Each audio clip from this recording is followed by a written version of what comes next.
Okay, so this is a tutorial on how to sort of get you started with the mixing of the monkey wrench. So what I've got here is I've got all your files, all the 17 files that you should have been able to download.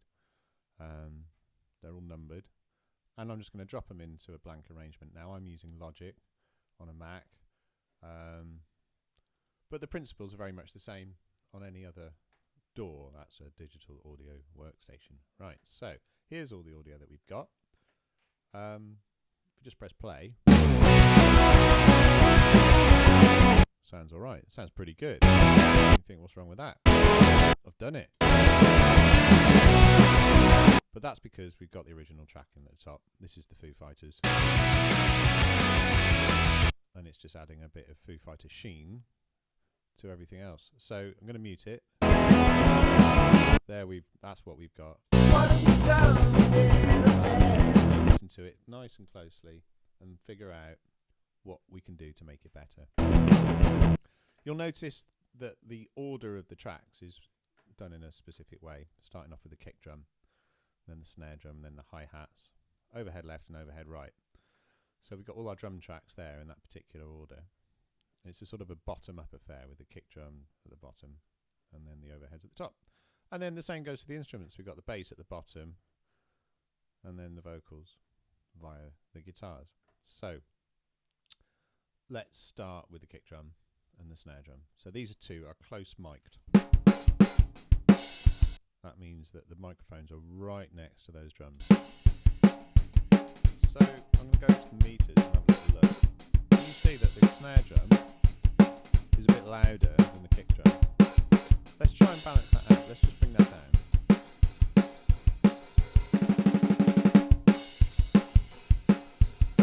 Now they're sort of hovering around the same. I think that sounds better already. That's the effect we're going for. Now we might not leave this like that because some of the other settings will change that. So, let's add the hi-hats. Now, when you're watching a drummer, the hi-hats are slightly to the side. Kick and snare want to be in the middle because they're like the most happening. We're just going to push the hi-hats off to the right. If you're an actual drummer, you'll be used to hearing them on that side. Now, there's no right or wrong. I personally like to imagine I'm looking at the drums rather than playing the drums.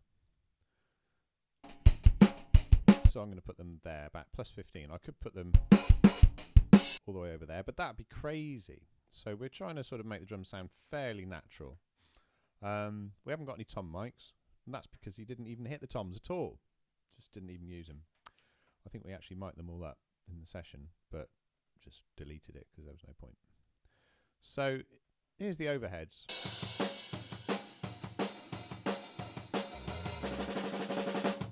So I'm going to do that.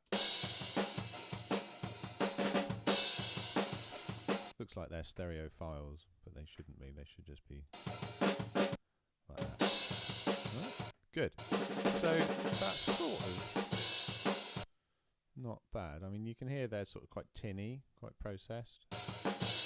But that's good because we just want the cymbals and that sense of the room and the space.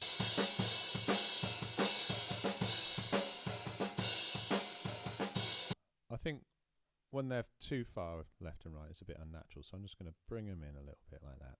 Now, let's add all those drums together.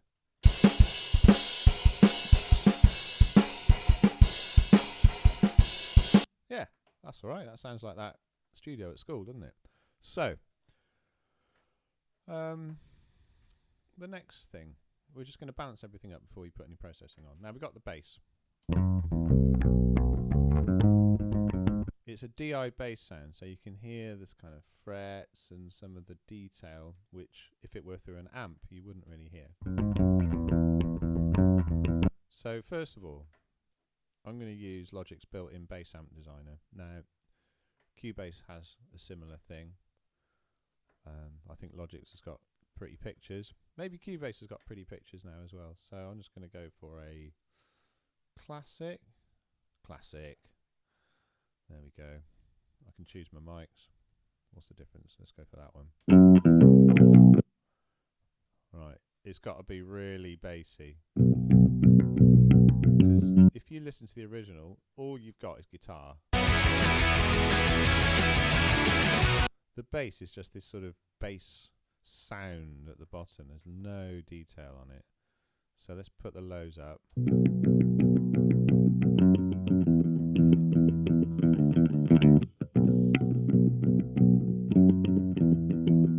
move the mic to the side. Yeah. That's it.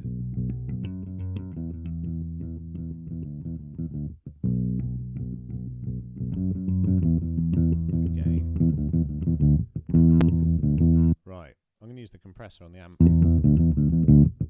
No, I'm not. I've changed my mind. We'll do compression in a bit. So that's starting to sound a bit more like a rock bass sound. Let's put that with the drums.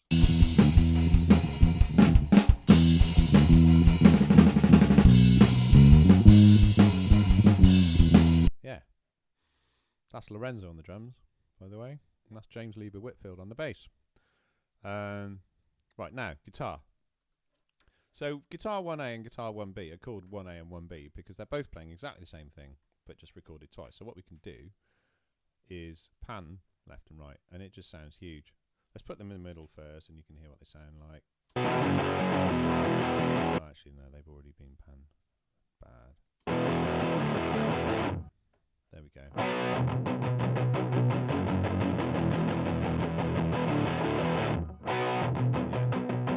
Bring them in a bit.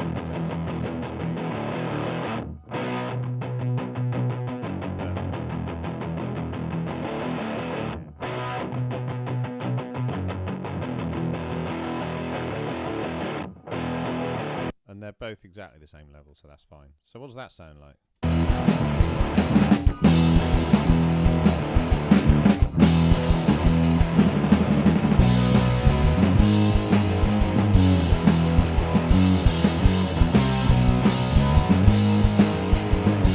That's getting there. So all we've done is pan things. And panning has already created an amazing stereo space effect. It's a believable space. And we can hear everything, and the bass is under control. Without that,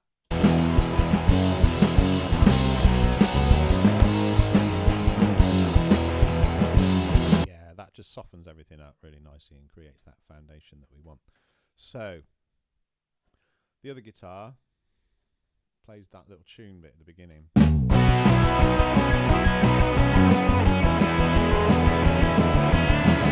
Yeah, that's pretty good. Now, let's leave the vocals for a moment. So, what I want to do is put a little bit of processing on the kick and the snare. So, what we can do is add a gate. Now, what a gate does is allows the louder sounds to go through, and when it goes below a certain level, it switches it off. So, that way, you can really isolate the snare sound, or the kick sound. Let's put it on this. Let's put it on the kick drum. Noise gate. Right. So what we've got is this threshold now. If I put it up there, you can't hear anything. And if I bring it down, ooh, there we go. And can you see the gates open when you hear the sound?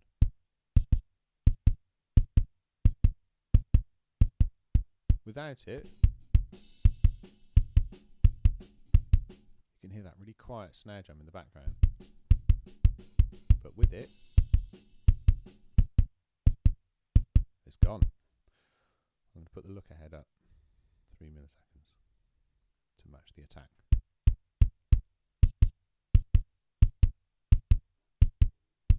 That means it's looking ahead and it's opening in anticipation of the kick drum happening, which in the real world you can't do. You can only do that on a computer.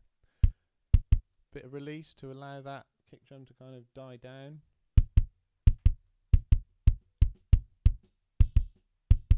If you put the release up too much, you start to hear the snare because it hasn't closed.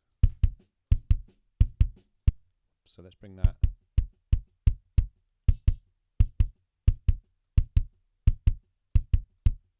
Excellent. Snare drum, let's do the same to the snare. This is going to have a much more noticeable effect.